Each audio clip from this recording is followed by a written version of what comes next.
Tira fuori una pistola, gliela punta e gli intima di partire. Scene da Far West, ma questa non è una diligenza, è un autobus e tutto accade incredibilmente a pochi metri dal centro storico di Vicenza. Siamo in Piazzale Giusti e l'orologio indica quasi le 3:30, è pieno pomeriggio. Alla fermata salgono un uomo e una giovane donna che non pagano il biglietto. L'autista li richiama, si rifiuta di proseguire la corsa, ma viene insultato dall'uomo che a quel punto si avvicina al posto di guida ed estrae dallo zaino una pistola puntandola contro il vetro che delimita la postazione dell'autista, indicando di far partire il bus e pretendendo di essere accompagnato fino al pronto soccorso. Tutta la scena viene ripresa dalla telecamera all'interno del bus.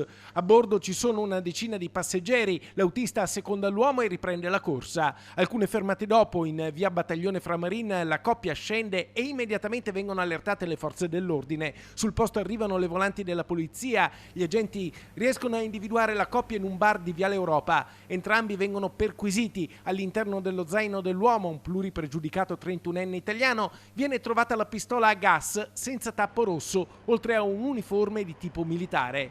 I due vengono quindi accompagnati in questura, intanto viene ricostruito quanto accaduto grazie alle immagini registrate all'interno dell'autobus. A quel punto il 31enne viene denunciato in stato di libertà per minaccia aggravata ad incaricato di pubblico servizio per costringerlo a compiere un atto contrario ai propri doveri e per il possesso illecito di un uniforme militare con segni distintivi.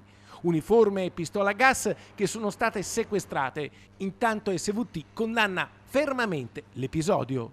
È un episodio di una gravità assoluta che condanniamo come azienda. Mettere l'accento sulla sicurezza dei nostri lavoratori e degli utenti è un tema su cui l'azienda sta investendo e ci tiene, e su questo esprimo ancora la massima fermezza e la nostra massima vicinanza al nostro personale.